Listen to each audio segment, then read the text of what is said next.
Bismillahirrahmanirrahim. Assalamualaikum warahmatullahi wabarakatuh. Dalam kesempatan ini saya pengen menjelaskan tentang pengantar profesi kependidikan, yang dimana Anda harus tahu bahwa sebelum masuk ke dalam dunia pendidikan, Anda mesti memahami substansial yang terkait dengan pendidikan itu sendiri. Hari ini saya pengen menjelaskan tentang beberapa masalah yang berpengaruh dalam pendidikan. Masalah tersebut yang pertama, krisis ekonomi. Krisis ekonomi mempengaruhi pendidikan dari segi keuangan. Coba kita lihat sekarang ini fakta di lapangan. Apakah mampu seseorang yang mengalami masalah ekonomi menyesuaikan dengan proses pendidikan saat ini? Dia tidak mampu membeli Android, tentunya dia akan ketinggalan dengan proses pembelajaran saat ini. Dia tidak mampu membeli kota, tentunya dia akan ketinggalan informasi, di mana informasi itu di-share melalui internet. Makanya krisis ekonomi sangat mempengaruhi proses pendidikan. Demikian halnya dengan hal-hal yang lain. Misalnya keterbatasan ekonomi, dia tidak mampu menempuh pendidikan. Keterbatasan ekonomi, dia tidak bisa masuk ke suatu sekolah, suatu lembaga pendidikan, sampailah ke pendidikan tinggi. Nah, tentunya ekonomi juga memiliki peran penting dalam mempengaruhi proses pendidikan. Yang kedua, krisis politik. Anda mesti tahu bahwa kebijakan politik sangat menentukan, baik dari segi kurikulum pendidikan, mekanisme pendidikan, sampailah implementasi pendidikan. Bahkan efek dari kebijakan politik sangat drastis terkait dengan proses penyelenggaraan pendidikan. Sebagai contoh, kita lihat ganti presiden, ganti menteri, ganti kebijakan pendidikan, ganti kurikulum. Kalau kemarin kita lihat dengan K13, sekarang Merdeka Belajar.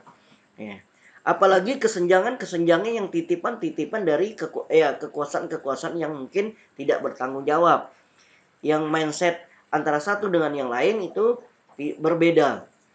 Konsep dari pemerintah yang sebelumnya seperti ini. Belum sampai evaluasi perbaikan, lagu inovasi yang saat ini muncul lagi. Jadi kebijakan politik mempengaruhi proses penyelenggaraan pendidikan.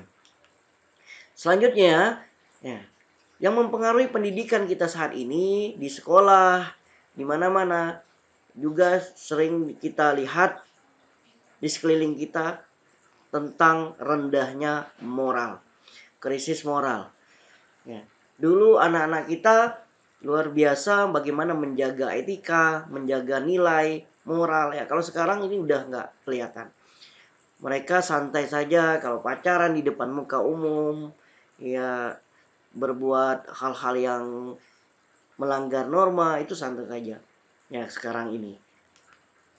Terus krisis kepercayaan. Krisis kepercayaan di sini diartikan bahwa dalam proses kependidikan semestinya harus perlu antara sinerginitas antara lembaga-lembaga pendidikan atau pelaku-pelaku pendidikan. Khususnya kepercayaan antara pemerintah dengan pelaku-pelaku pendidikan.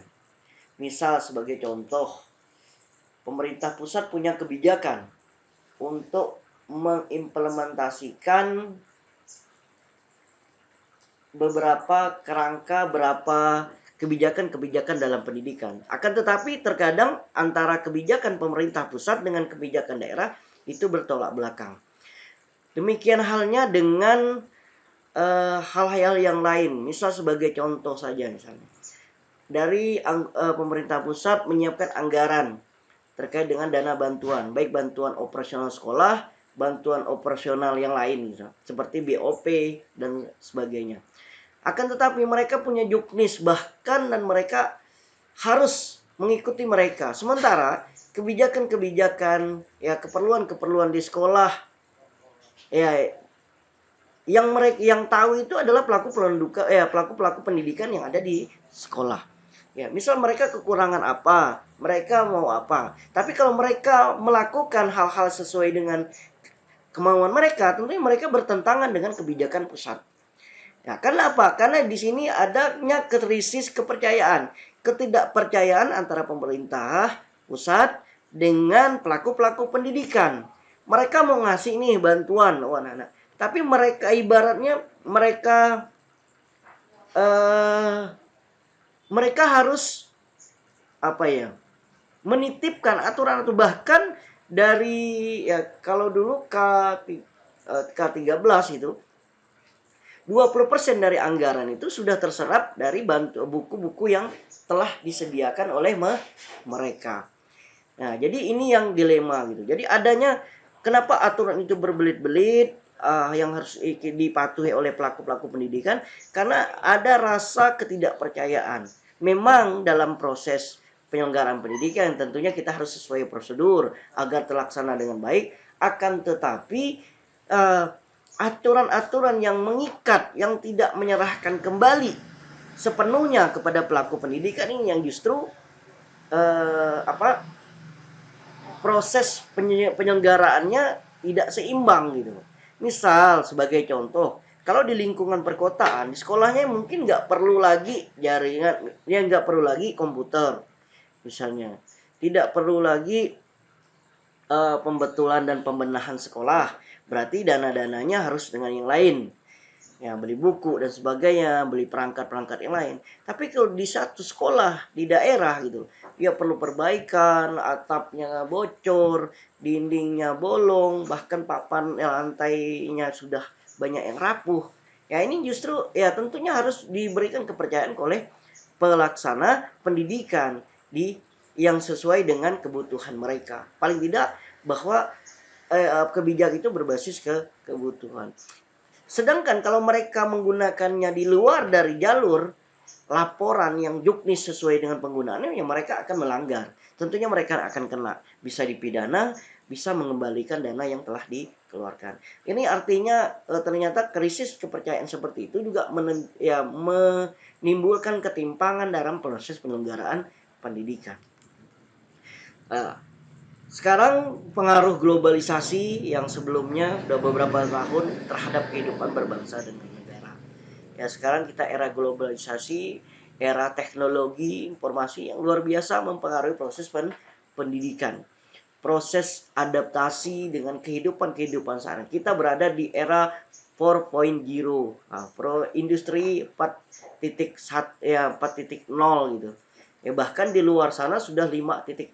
Di Jepang itu bahkan udah hampir menuju 6.0. Ya, teknologi yang luar biasa tentunya ya sangat mempengaruhi proses pendidikan gitu.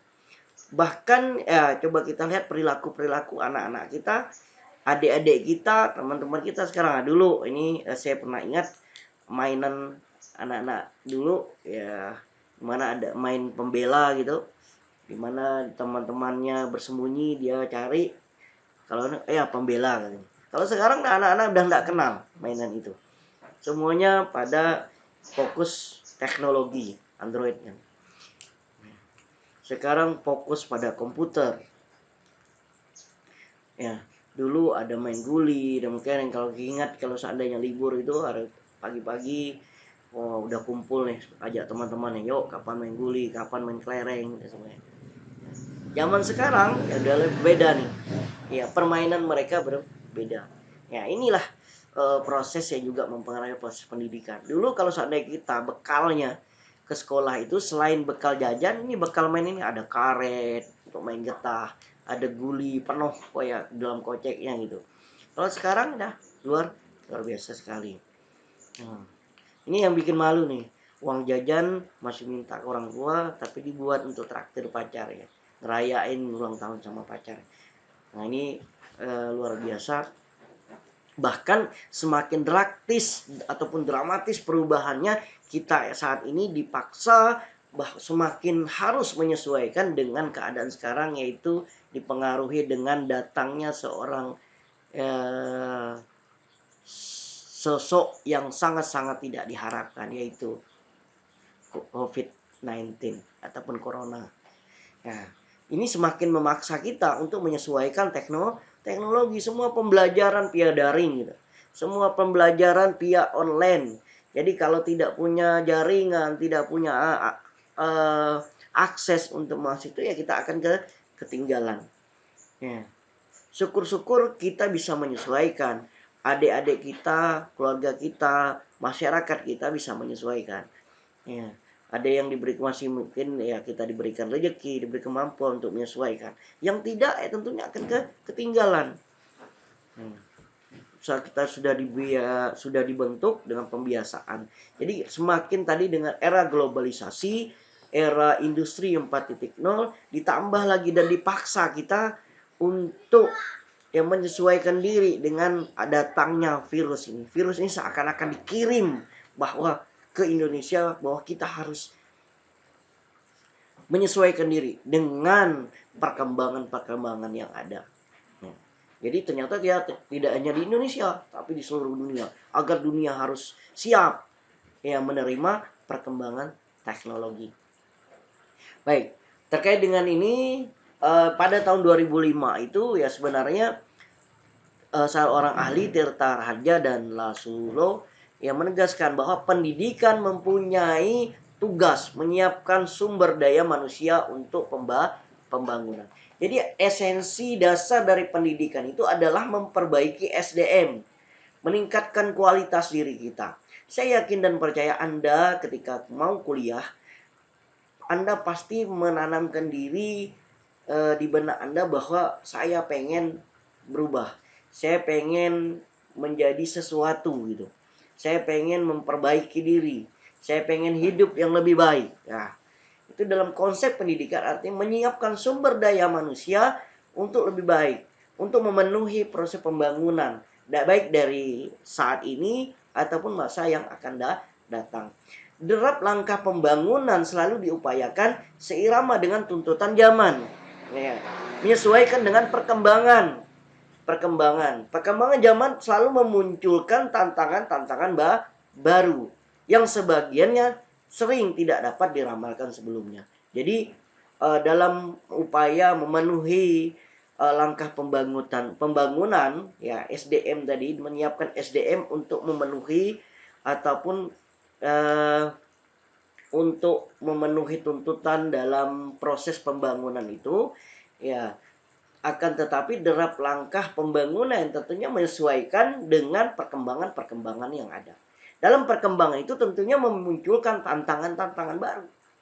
Makanya saat ini kita tidak boleh lagi, saya nggak bisa belajar karena tidak punya Android. Saya tidak bisa belajar karena saya tidak punya kota. Karena memang tantangan ya udah seperti itu. Mau tidak mau, kalau seandainya kita tidak bisa, berarti kita akan ketinggalan. Kita tidak mau berarti kita akan ya jelas akan tidak bisa menyesuaikan diri. Karena beginilah proses perkembangan. Tantangannya. Ya. Makanya ya harus skala prioritas. Ada yang banyak juga saudara kita saya lihat tidak menceritakan Anda, tidak menceritakan yang lain, menceritakan ya keluarga saya. Kadang-kadang ya anaknya nggak mampu beli Android, nggak mampu beli kota. Tapi ternyata beli yang lain masih bisa. Misalnya ganti motor. Ya. Jadi rehab rumah atau beli yang lain. Jadi sekarang ini berarti skala prioritas bagaimana kita merubah mindset kehidupan kita. Karena ini tantangannya, kita harus menyesuaikan diri. Yang mana prioritas harus dipenuhi dulu. Misalnya yang sebelumnya pengen baju baru, pending dulu bajunya. Tapi harus beli kota untuk memenuhi syarat agar Anda bisa menyesuaikan terkait dengan proses pembelajaran saat ini, proses pendidikan saat ini. Ya, itu tantangan. Makanya ya memang terkadang juga ini proses perubahannya, proses perkembangannya tidak dapat kita prediksi. Ada nggak yang tahu bahwa tahun depan kita tahun 2020 ini kita ketemu dengan namanya sosok virus COVID-19? Nggak ada. Ada nggak yang memprediksi bahwa Tapi dulu sebelumnya memang sudah diprediksi bahwa teknologi lah yang akan berkuasa. Ya, yang akan berkuasa. Cuman ya model dan kejadiannya kita tidak bisa memprediksi. Ya, contohnya misal 2020 datangnya virus COVID-19 ini. Semakin menguatkan kita untuk harus menyesuaikan diri dengan teknologi. Baik. Isu yang berkembang di masyarakat ya saat ini ya dalam langkah tersebut misalnya ya terkait dengan tantangan-tantangan baru, misalnya isu yang berkembang di masyarakat. Ya, misalnya otonom daerah. Ya, otonomi daerah ini kan juga mempengaruhi tadi ya saya bilang kan bahwa di pemerintah pusat menyerahkan pada daerah, sementara pelaksanaannya juga ibaratnya kepala dilepas, ekor dipegang. Ekor dilepas, kepala dipegang. Jadi ya seperti itu.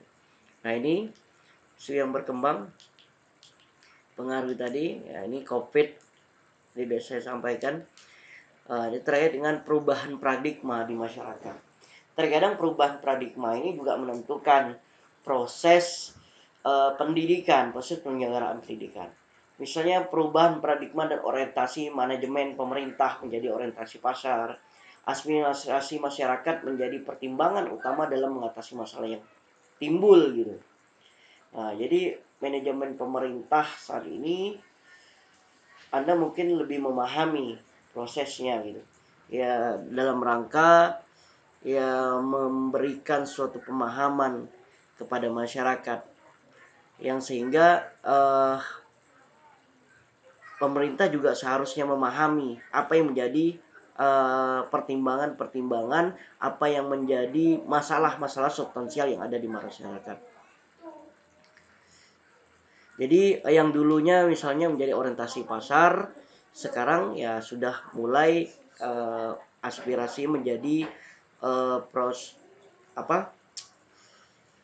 pertimbangan utama dalam maksudnya mempertimbangkan aspirasi masyarakat, bukan dilihat dari pasar. Akan tetapi sekarang ini ya ternyata masih menimbulkan keraguan gitu. Apakah betul-betul konsen terhadap itu? Kita contoh sekarang misalnya lagi rame-ramenya undang-undang Cipta Kerja, di mana dari segi pemerintah mengatakan oh ini untuk kepentingan masyarakat, tapi masyarakat menanggapinya bukan, ini pasti kepentingan oknum-oknum tertentu, ya oknum-oknum investor yang menyelipkan aturan ini sehingga menjadi suatu undang-undang yang disahkan oleh DPR anggota DPR kita gitu. Nah, ini sehingga ya perubahan paradigma ini masih belum menunjukkan suatu yang memberikan kontribusi gitu. Seharusnya aspirasi masyarakat menjadi pertimbangan utama, bukan ya dari permintaan pasar ataupun hal yang lain. Perubahan dan orientasi manajemen pemerintah yang otorian, maksudnya yang selalu berkuasa, otoriter dan sebagainya, yang berorientasi pada demokrasi. Ya, jadi paradigma isu yang terkait dengan desentralisasi ya, di pemerintah juga harus memahami hal itu.